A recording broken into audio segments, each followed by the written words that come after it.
Welcome to Exploring A Course in Miracles. I'm Emily Perry with the Circle of Atonement, and I'm here with Circle founder Robert Perry. And today we are talking about what keeps us safe in an unsafe world. We all have a desperate need for safety, both physical safety and emotional safety, and yet this world is full of experiences and circumstances that leave us feeling very unsafe and very unsettled. And then what happens is we have this drive kick in, that drive to feel safe. And that drive is really the engine behind so much of what we do in ways that we often can't see. And so today we're going to be talking about what the Course says we're really trying to protect with this drive and where, according to the Course, our real safety lies. And I'll say here at the outset that the Course's message is brilliant and it is original. It is not something that we tend to think about when we think about our safety.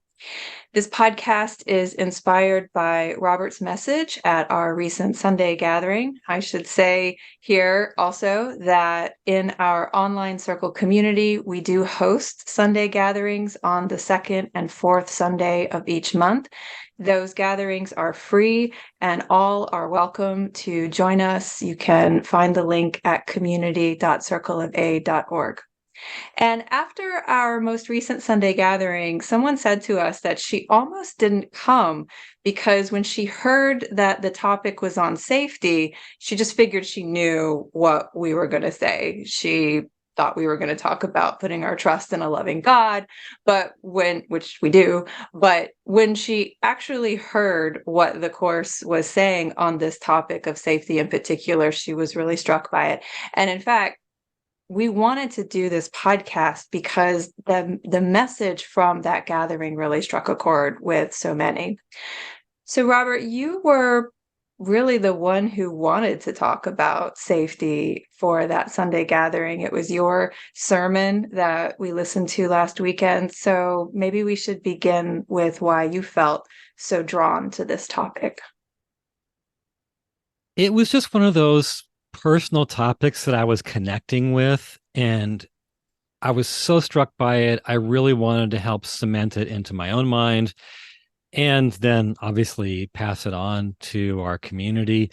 There's a couple of lessons late in the workbook, and you and I are pretty close to finishing up the workbook right now.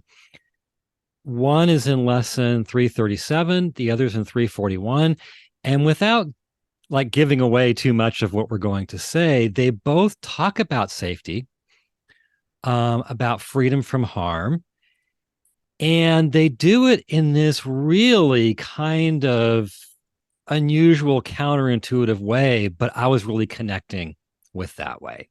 So that's where the Sunday message came out of. Well, I was saying to you about it, there's just a deep need in all of us to feel safe. We desperately want it, as I was saying before. And this world, it just gives us so many reasons not to feel safe. And it's more than just feeling physically safe, although that's incredibly important. We aren't very emotionally safe for each other. And so when you put those two things together, so many of us are in conditions where we don't feel physically safe in this world. And so many of us are in situations where we don't feel emotionally safe. And again, you put those things together and it almost feels like for so many, there's nowhere to turn to feel safe. It's true. One of the things you and I remark on over time is how much the Course understands this deep, visceral need we have to feel safe. We've learned things like that when children grow up feeling chronically unsafe, their brains don't develop right. And that's how much of a core need this is. If we've lived in a place where we don't feel physically safe, we know this. If we've been in a relationship where we don't feel emotionally safe, we know this. So this really is a core need. And I'm just glad the Course addresses it. I'm especially grateful it addresses it from what to us is out in left field. Well, the Course definitely understands what a fundamental issue safety is for us. It references the word safe nearly 300 times, and it knows how much of our lives we spend trying to feel safe and how much of our lives we tend to feel unsettled. But the course talks specifically about how, in our search for safety, we're really trying to protect two things. So, what are those two things? It might be interesting for listeners or viewers to just make their own guesses before I give the answer. But the first one is super They obvious, and came to the gathering, they know. that's true. But the first one's obvious, and it's the body. There's a great line in the section I Need Do Nothing where he says, "What plans do you make that do not involve the body's comfort or protection or enjoyment in some way?" So there's a list of three things that our plans center around. And one of those is the protection of the body safety. So the first one's the body. The second one is harder to guess, and that is our ego. This crops up again and again in the references to safety. And here's a great line from chapter 4 in the text that says, "Consider how much vigilance you have been willing to exert to protect your ego." When our ego is slighted, we leap into defense just about as readily as we do when our body's threatened. Those two things that the Course says we're trying to protect, our ego and our body, make so much sense if we think about how we tend to live our lives. If we think about all the ways that we just keep running around looking for ways to feel safe and to feel secure, but we don't actually get there, we keep searching but not finding. And perhaps part of the reason why we're not finding is because we don't actually know what's causing us to run around. We don't actually know what we're trying to protect because we're not connecting it to the body or our ego. Yeah, and I think we just find it hard. Like it's hard to keep the body safe. It's impossible to keep your ego completely safe in this world. And so, we just have a very difficult time. And to your point, from the course's standpoint, the means that we use to keep safe are ineffective. But one thing the course says is that we just don't realize how extensive, how wall to wall our attempts to stay safe are. And if you sit down and think about it, you can tie safety to most of the things that you go after. For instance, having money. If you have no money, if your bank account's empty, then how safe do you feel? Having a roof over your head. If you had no roof and were exposed to the elements, how safe would you feel? So if you could go down the list of the things we do, most of them, not all, but most, are tied to safety. When you were preparing for your Sunday gathering, I reminded you of your driver's test in England, where you're constantly taught to look for what they call developing hazards. And I'm always joking with you that that's how we go through life, always looking, scanning around for those developing hazards all the time. Yeah, so just, briefly, the idea is you have this written test, and then right after the written test, you have this computer screen, and it shows you a scene as if you are driving down a street. And you have to just watch out for these quote unquote developing hazards. It's a great phrase. And it could be a car waiting to pull out. It could be somebody walking who might cross the street in front of you. It could be somebody walking their dog. And you're supposed to like click the mouse whenever you see a developing hazard, which is pretty much all the time. I mean, and as I drive in England, they are like constant. As I'm And your passenger in England, I see it too. yeah. Like farm And equipment just comes out of nowhere. your point is just a great metaphor for how we go through life. We're constantly watching ahead, watching for developing hazards, and doing the equivalent of clicking the mouse like crazy. Right, so we're always looking out for these developing hazards. We're always feeling that need to defend ourselves against them. But here's where the Course comes in, because the Course says that our defenses are so often actually just attacks. And I think this is one of those things that we don't think of. If we think, well, that was self-defense, we don't realize the attack element. It's harder to see it if you're trying to protect your body. But when you're protecting your ego, I think the attack element is pretty apparent. So when someone attacks our ego and we mount a defense, we get defensive. Does the other person experience that as loving and kind? No, our defensiveness makes them feel attacked. There is an attack element in a great deal of our normal defense. I was telling you that we have so much pride in that whole process. So the idea that the best defense is a good offense is something we say proudly. And also there's the idea of peace through strength. So what is that? Peace through strength? It's the idea that we need a strong military in order to maintain peace. And the same idea applies here. We feel like we have to have a strong defense in order to feel safe. It's like that old saying, walk softly and carry a big stick. Hmm. And I think most of us learn very well when we're growing up that when someone attacks us, unless we make it sting a little bit, unless we make them pay to some degree, they're going to just keep coming. So we all do this. We all attack in the name of defense, even if our attack is just a cold silence, which it is at times. And the Course is trying to lay bare, like we think of that as innocent. Like if you've been attacked, whatever you do to defend yourself, that's innocent. But the Course is trying to lay that bare and say, hey, this is not so innocent as we think. There's a great passage in Workbook Lesson 170 that says this. And I think in the process, it kind of shatters some of our preconceptions because we just think, well, we're just afraid. So here's what it says: no one attacks without intent to hurt. This can have no exception. When you think that you attack in self-defense, you mean that to be cruel, which is the intent to hurt, is protection. You are safe because of cruelty. As I was saying, we often think, well, I'm just afraid, that's why I attacked.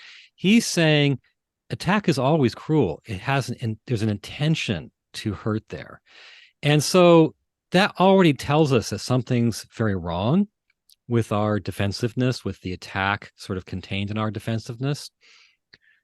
I mean, how can it be a beautiful thing that being cruel, intending to hurt, is somehow our safety?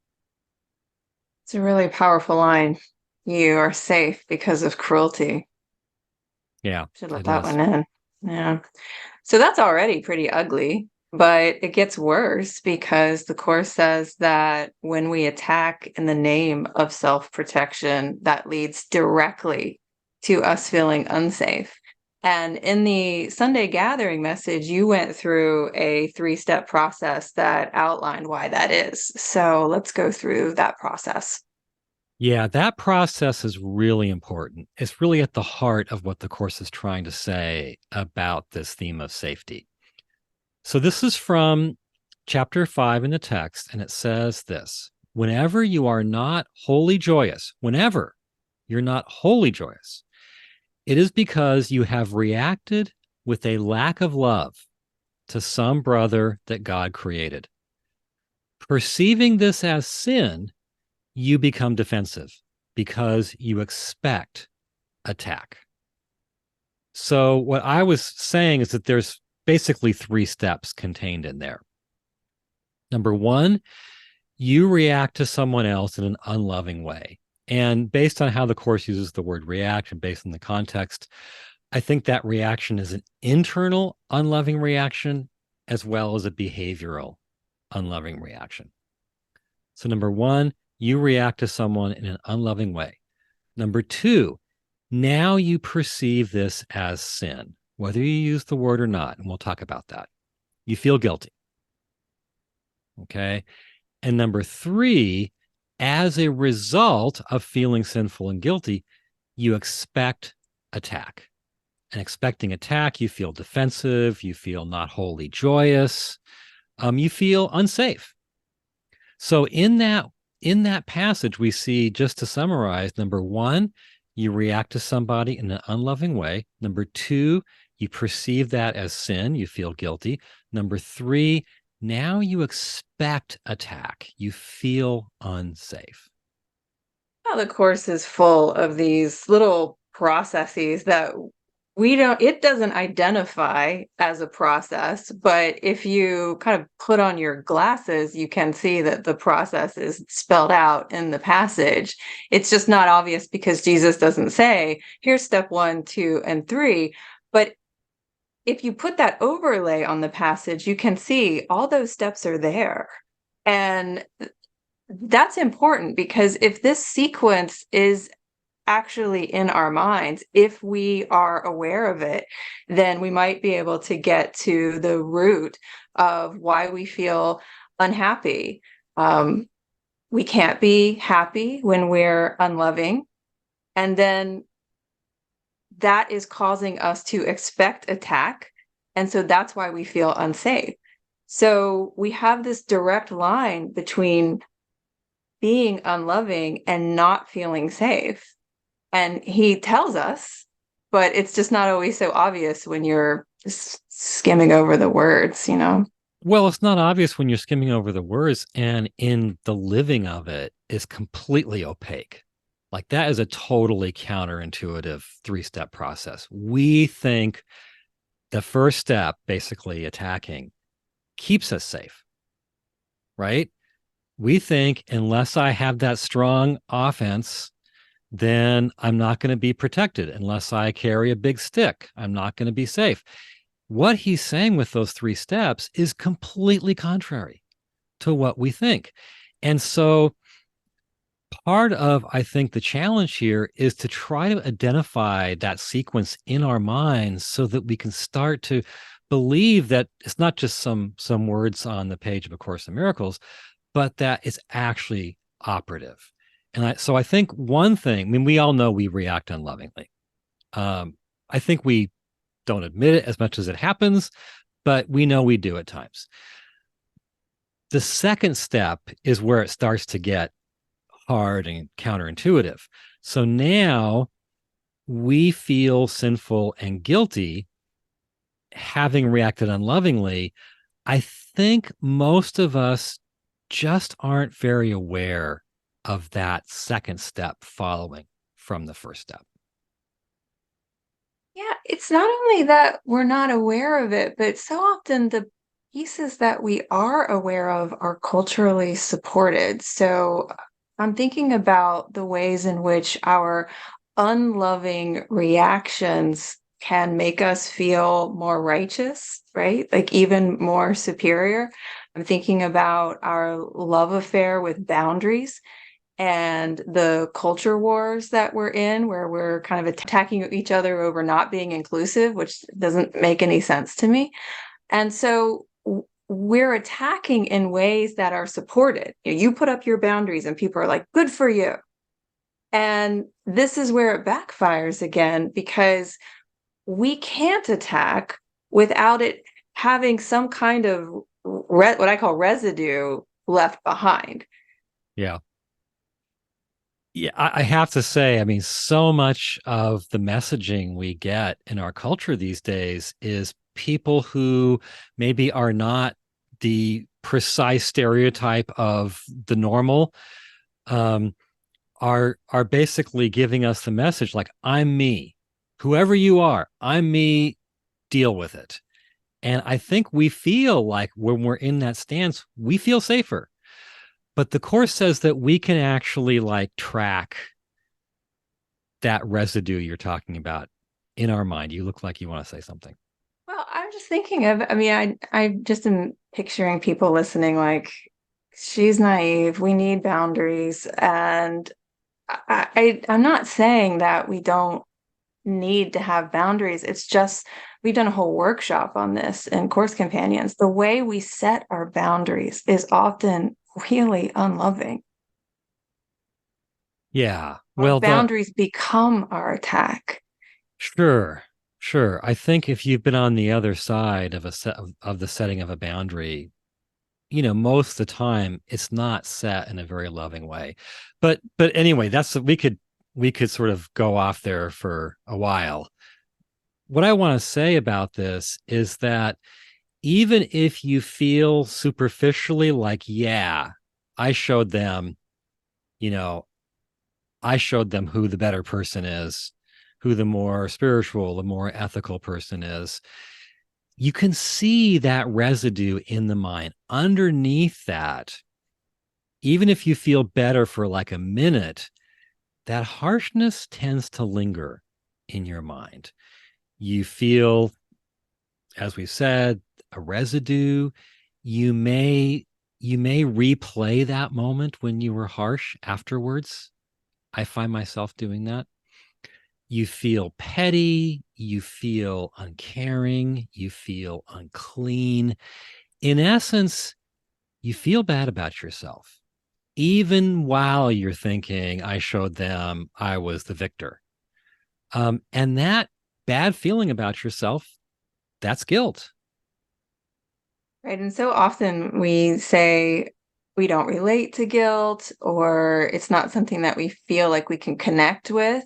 But if you're feeling that residue from the ways in which you've behaved unlovingly, that's guilt. Right.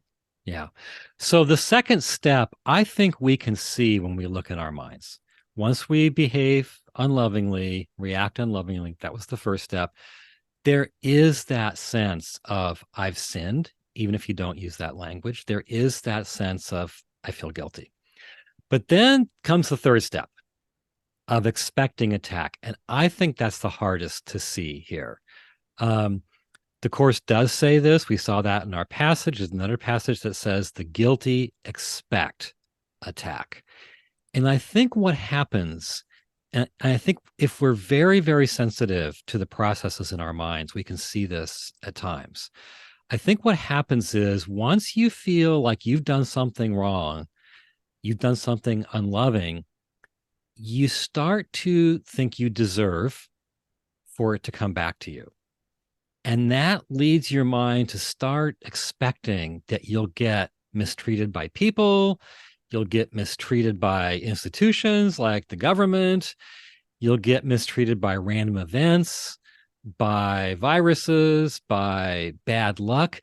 And while you're fearing those things, I don't think you and I don't think any of us really tend to make the connection of where they came from, but I think they came from that sense of guilt in step two. These ideas are always operating in the back of our minds. It's like the software is running, causing us to behave in these ways that are ultimately self-sabotaging. And we know that we're doing the behaviors. We see how the behaviors can hurt us, but we don't understand like the drive behind them, what's causing it. This whole process where we do something that's unloving, we feel guilty, we expect attack in return, and that is what's making us feel unsafe. We're not putting that whole process together in our minds, as I was saying before. We feel unsafe in the world, but we don't connect that to our unloving behavior. We just think I'm at the effect of an unloving world. Right. Yeah. Yeah. And there's, I think, ways that we could show this at work. The one thing I've used over the years, and it's inspired by lesson 285 in the workbook, is to say, when you woke up this morning, were you worried about something in your personal life? Um, and then say, okay, if you were worried about that thing, did it have a connection to something you've done wrong? Somewhere you screwed up, at the very least, just by procrastinating. Is there a connection of, I'm worried about this, I did something wrong here? And most of the time, my experiences in myself, yes. And when I ask classes that I've conducted, it's mostly a yes. I think we have this sense of, I'm afraid of this because I have it coming to me. And we're just not sensitive and introspective enough to notice that connection. Did you say the procrastination piece for my benefit? Because half the things that I wake up thinking about are circle related. And often Well, they have to do with things that actually, got you did pushed back. you did mention that, but like two-thirds of the things I wake up worried about are procrastination related. So it's Okay. not mainly you. Um, anyway, I think the thing is that we have lost that connection. We have not noticed that connection between feeling guilty and expecting some kind of comeuppance. But But how would we it's know that in our connection's mind. there? Well, I How would mean, we know? I think we Like, would we know can't it lose because connection to something that we never had connected with in the first place. I think we need a teaching to tell us. And then I think we need to start looking sensitively into our minds.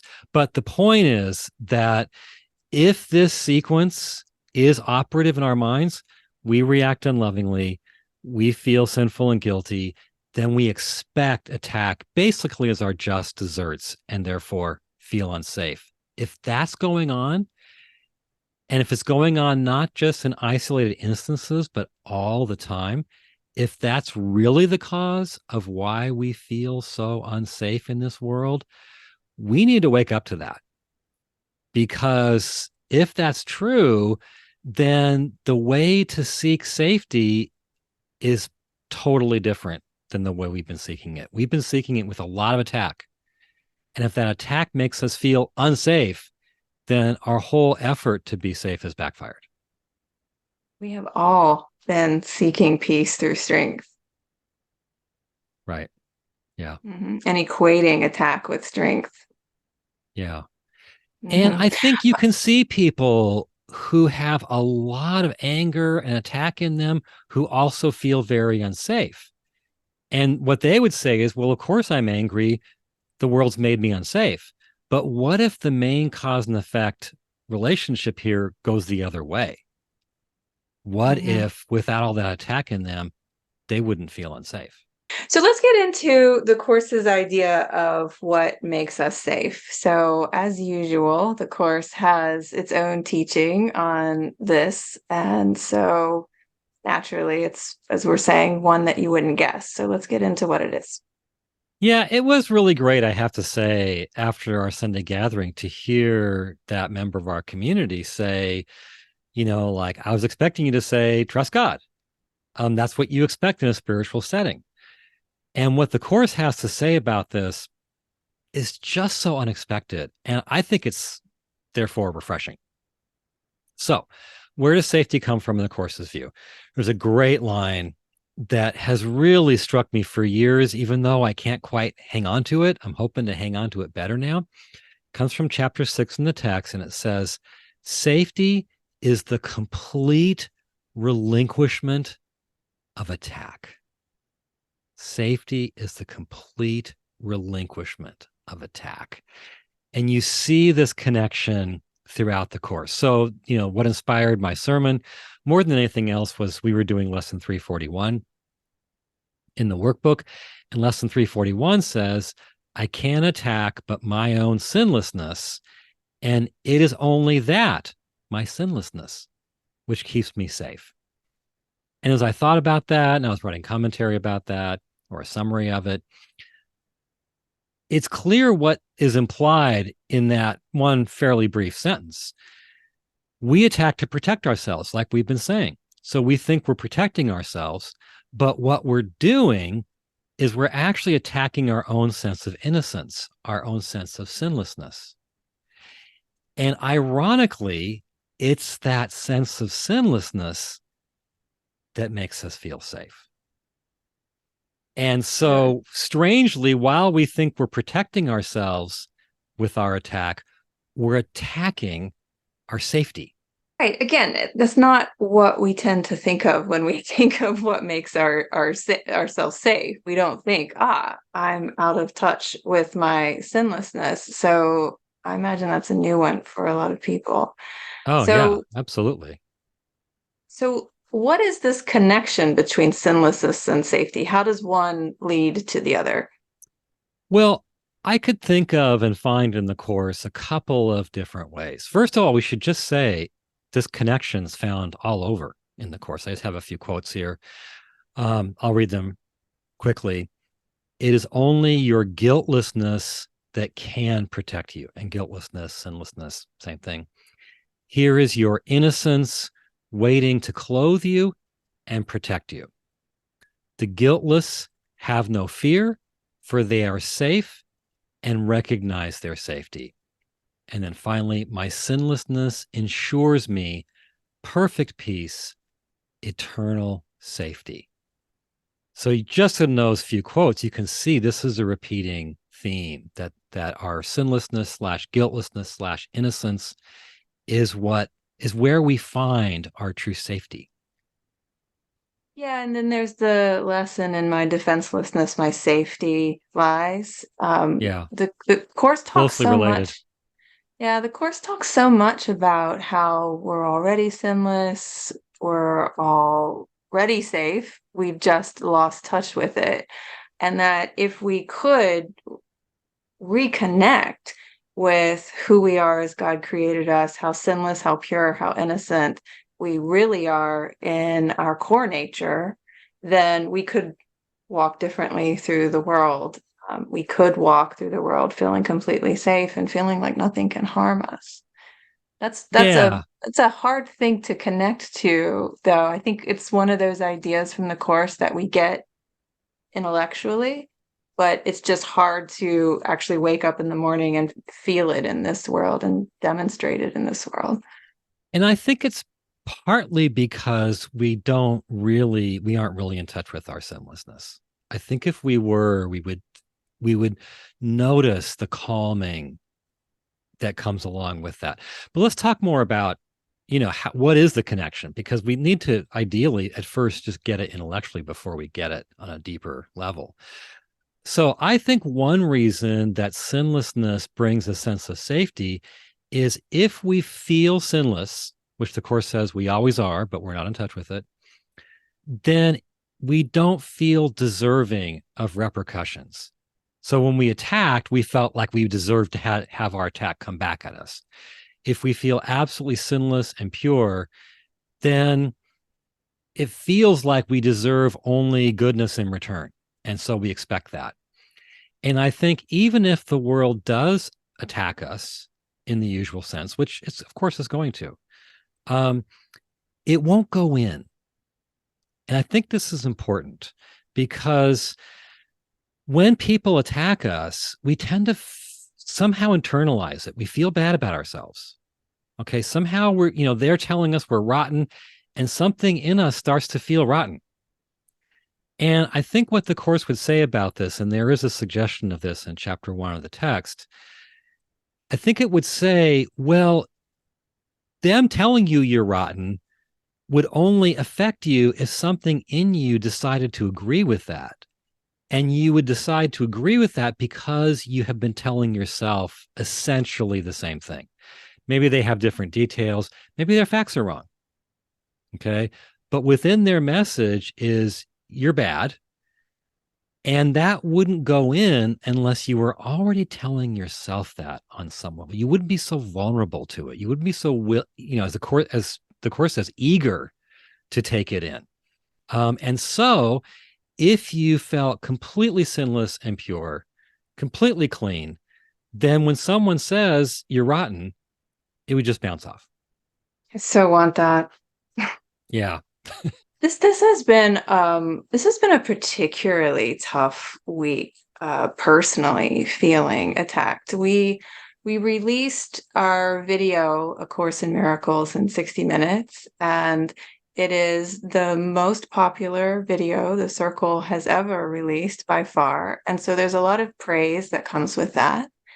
And there's also a lot of attack that comes with it. I am kind of astounded. You hear about it all the time, but I'm kind of astounded at how casually people feel free to just say the most cruel, hurtful things.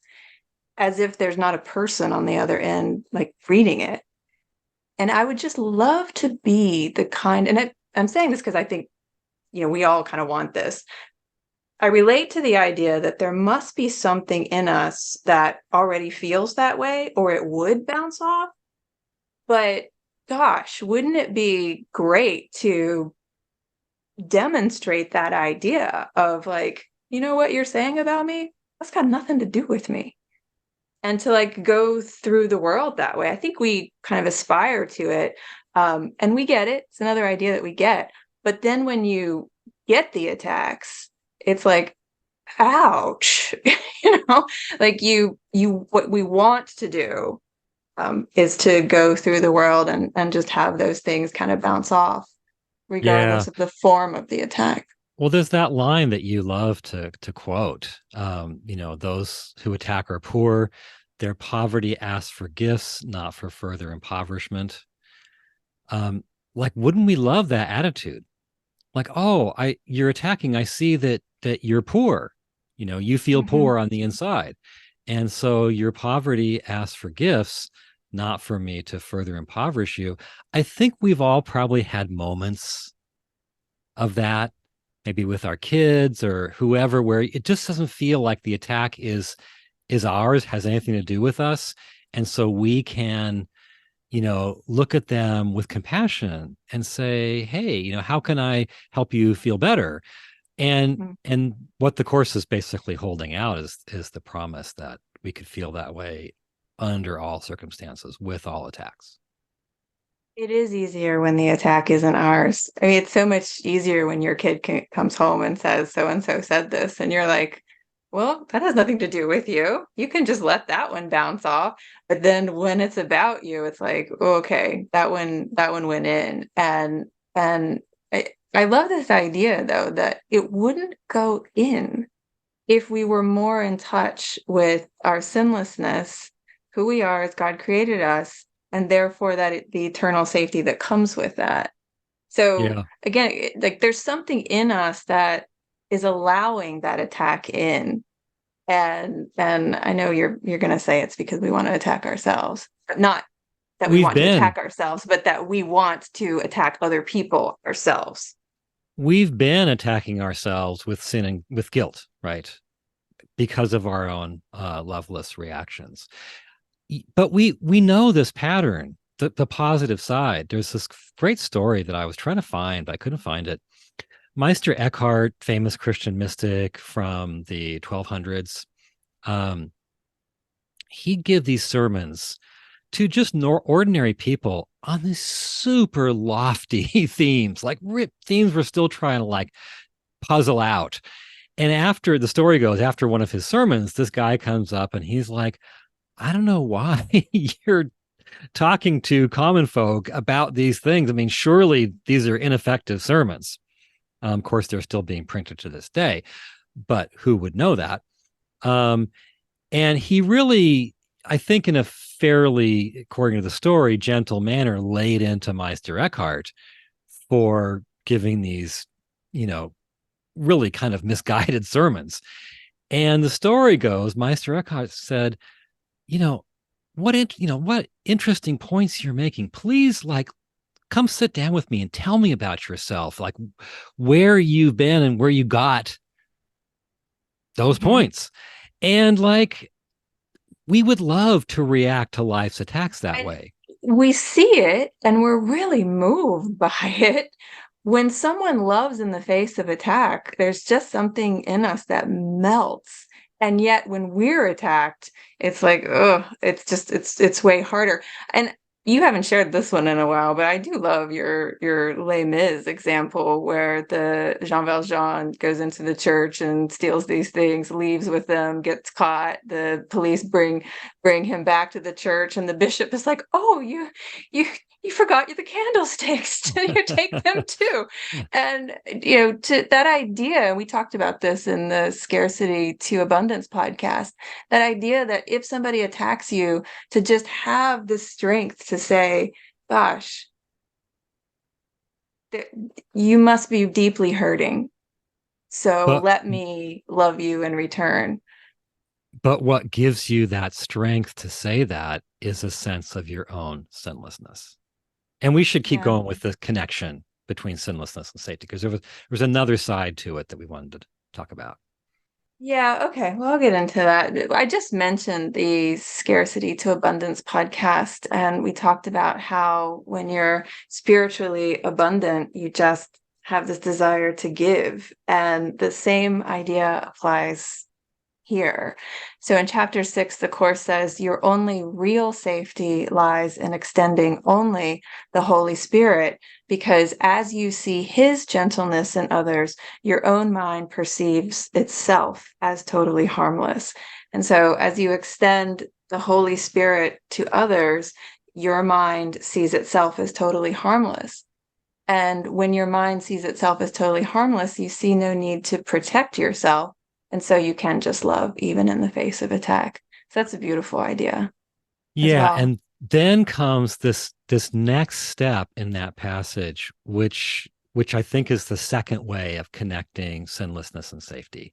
And what after it says your mind sees no need to protect itself, it then goes on to say the protection of God can then dawn upon it, assuring it that it is perfectly safe forever. So what he's saying is, in essence, if we could just add the whole thing up, is remembering our own sinlessness puts us in touch with God's protection. And there's other places in which you can see this. For instance, in lesson 235, it says that if I remember that God keeps my sinlessness forever perfect, then I will, quote, be sure that I am saved and safe forever in his arms. And then lesson 337 says that if I merely accept my sinlessness, I will, quote, feel God's love protecting me from harm. And we are bringing in the idea of God's protection. But what the Course is saying is we get in touch with his protection when we identify with our sinlessness. And And he that's a means great that connection. literally. Yeah. He means that literally. So in the purest form, the Course says that getting in touch with this idea can protect you on every level, including the physical level. So this idea in its purest form can not only heal disease, but it can ensure that you don't get sick in the first place. That's another difficult thing for us to wrap our minds around. Yeah. But there are all kinds of benefits, the Course says, comes from recognizing our sinlessness, which again is tied to, a lack of attack. Safety is the complete relinquishment of attack. For instance, as you said, one benefit is health. The Course says health is the result of relinquishing all attempts to use the body lovelessly. So you if you just stop, you relinquish all attempts to use your body to attack, you acquire perfect health. I'm sorry. We have to pause on that. We spent a lot of time on that line in the Becoming a Course-Based Healer course, and that's fascinating. Health is the result of relinquishing all attempts to use the body lovelessly. Who thinks about health in that way? We think health is the result of just not having bad genetics. Health is the result of having clean water and good air. We don't Yeah, think of taking health care of as the result. yourself, supplements, Hmm. you name it. I mean, there's Hmm. a million ideas out there of what makes us healthy. And I don't know if I've heard this idea outside the Course. Just stop using your body to attack. You know this, and but I don't think I've shared this with anyone else before. But in a assisted guided experience, I'll say, I heard that if I don't forgive, I'll die early. And you and I have been back and forth on that, on like how course related that sounds, how course like that sounds. If Yeah. you do not forgive this thing, you, there's a direct tie to unforgiveness and dying young. And Although our first reaction that's to that was fascinating. not like, okay, we'll just totally forgive. Our first reaction was like fear, right? Well, our first reaction, if I recall, was like, "Gosh, that sounds just like the course." But anyway, Yeah. moving on. Yeah, okay. So there's all kinds of benefits the course talks about with realizing our sinlessness. One of them, this is from lesson 285, is it says, I wake with joy, expecting but the happy things of God to come to me. And that is tied to accepting our holiness, which is the same as our sinlessness. Okay. So if we accept our sinlessness, imagine every day waking with joy, thinking, well, today only the happy things of God will come to me. The opposite of expecting attack. Another place where the course talks about if we realize our innocence, we will, quote, walk in glory with your head held high and fear no evil.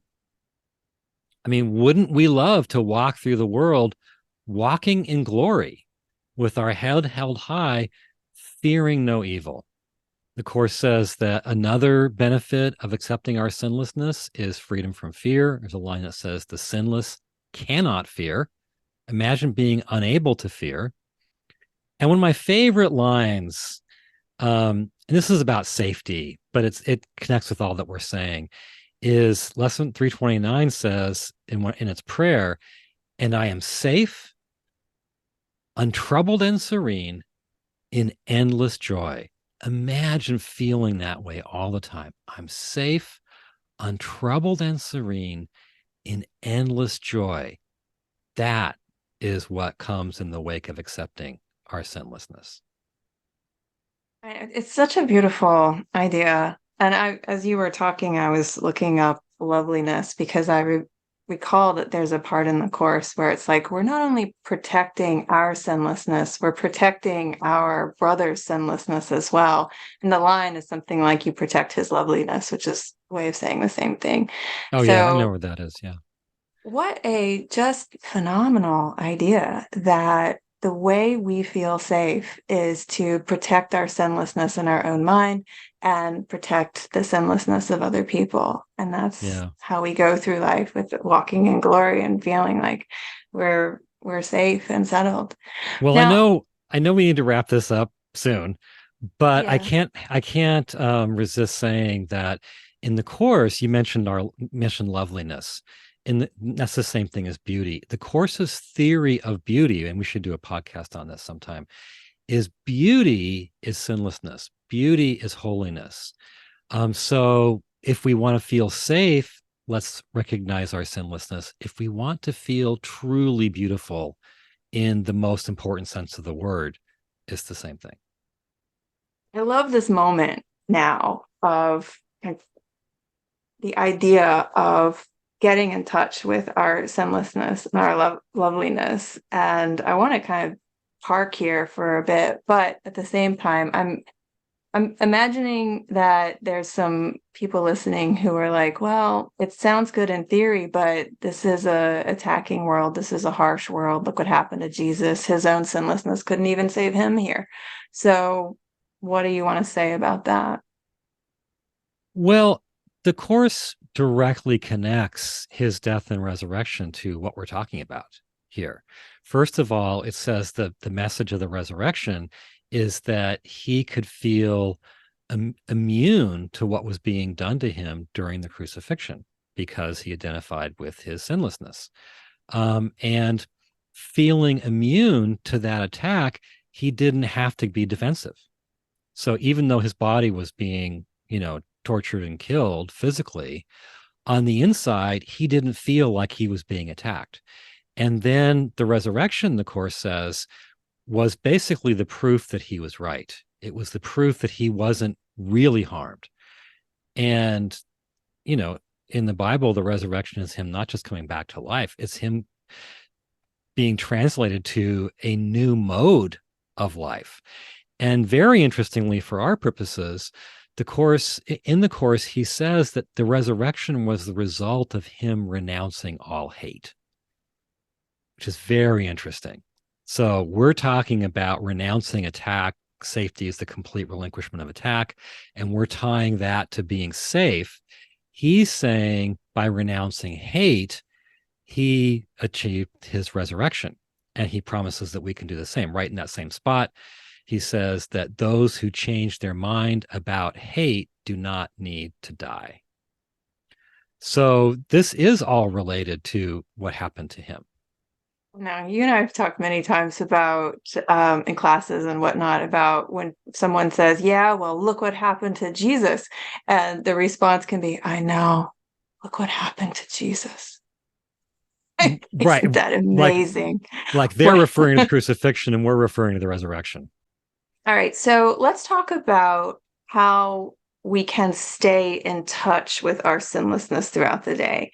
So we're listening to this podcast, we feel inspired, and then we wake up the next morning or we go to a meeting and we're faced with the same old assaults. How do we stay in touch with this idea? Well, we've kind of said it already. I think we said it directly, we said it by implication.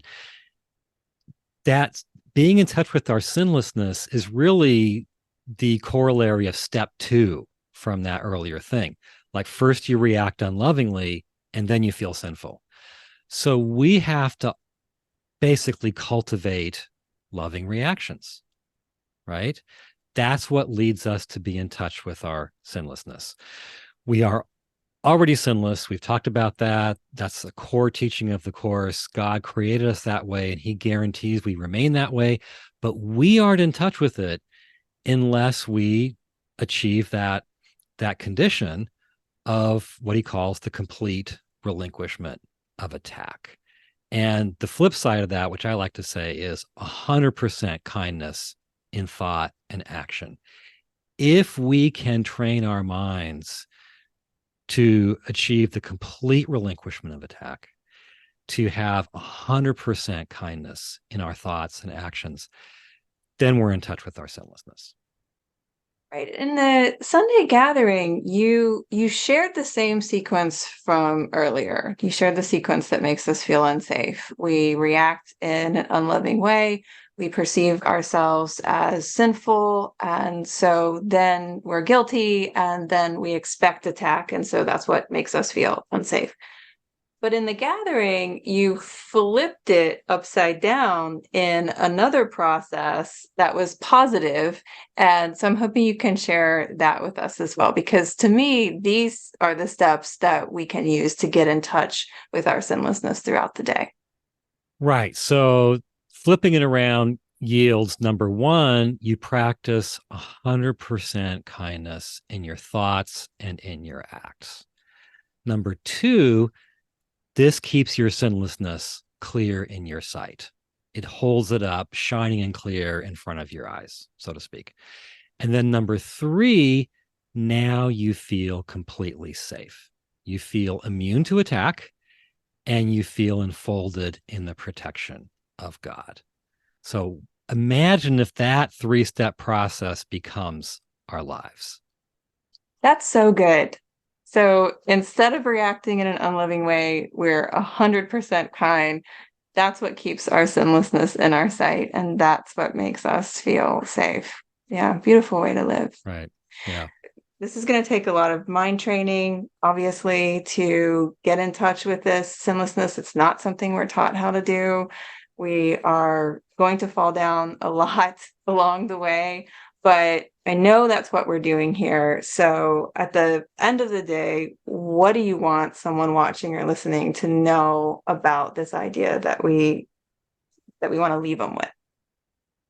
Well, I think for me, what I really got in touch with in doing lesson 341 is I have to make protecting my sinlessness a core priority. And what that means is undergoing the training of relinquishing attack, of becoming 100% kind in thought and deed. But while I'm doing that training to weed out the unloving reactions, to cultivate the kind thoughts and actions, I have to be thinking this keeps my sinlessness in my sight. And that's what makes me safe. So generally, I think we walk the path and we think, okay, I'm letting go of my anger, letting go of my unloving reactions. And it feels a bit like a sacrifice, right? Like that anger empowers me. It makes me feel righteous. It makes me feel victorious, It's right? what makes things change. It's the energy of change. And so we're thinking that letting it go feels like a loss, a sacrifice. We have to think instead, this is how I protect my sinlessness in my sight. And that's how I end up feeling safe in an unsafe world. It's so good. Instead of going through our days like your driving test in England, like looking for the developing hazards and clicking the mouse all the time, what if we really could transfer all of that mental energy that we spend in trying to protect our bodies, trying to protect our egos, and just transfer that to protecting our sinlessness and the sinlessness of others instead? Yeah. And thinking Whole new that's our world. safety. Yeah. It would be so different. And I think we can see this in many of our spiritual heroes, throughout history. We could be there. Okay. Robert, thank you very much for another wonderful conversation. Thank you again to all who have joined us here live. If you'd like to join us for a live recording of Exploring A Course in Miracles, you are invited to join our free online community at community.circleofa.org, where you will find the link as well as all kinds of other resources and events to support your journey with the Course in the World. So on behalf of Robert and I and everyone at the Circle, thanks for watching or listening, and we'll see you next time. Bye for now.